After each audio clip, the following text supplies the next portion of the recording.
OTT কাঁপিয়ে এবার অস্কারে যাচ্ছে লাপাতা লেডিস।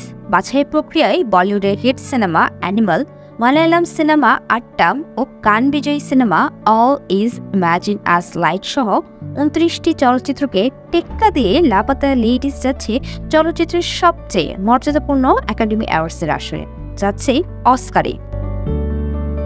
মুক্তির পর প্রেক্ষাগৃহে দর্শক টানতে না পারলেও ওটিটি ফাটিয়ে দিয়েছিল Laapataa ladies.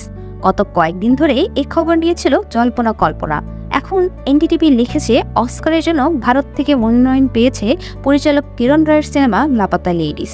Film federation of India একটি বিবৃতিও প্রকাশ করেছে এই বিষয়ে।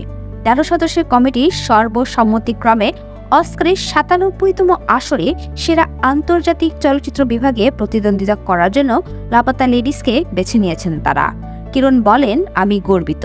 এই সম্মান আমাদের পুরো দলের, যা আমরা নিরলস পরিশ্রম করে অর্জন করেছি। আশা করি ভারতের মতোই সারা বিশ্বের দর্শকের মন লাপাতা লেডিস জায়গা করে নেবে।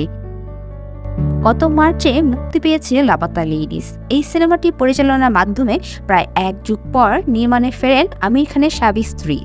গ্রামের নববধূ অদল বদলের ঘটনাকে কেন্দ্র করে গড়ে ওঠে সিনেমাটি। সিনেমার পরতে পরতে আছে সামাজিক বার্তা, নারীর শিক্ষা, পুরুষের একাধিপত্য, নারীর অসহায়ত্ব, যন্ত্রণা ও অসম্মানের কথা।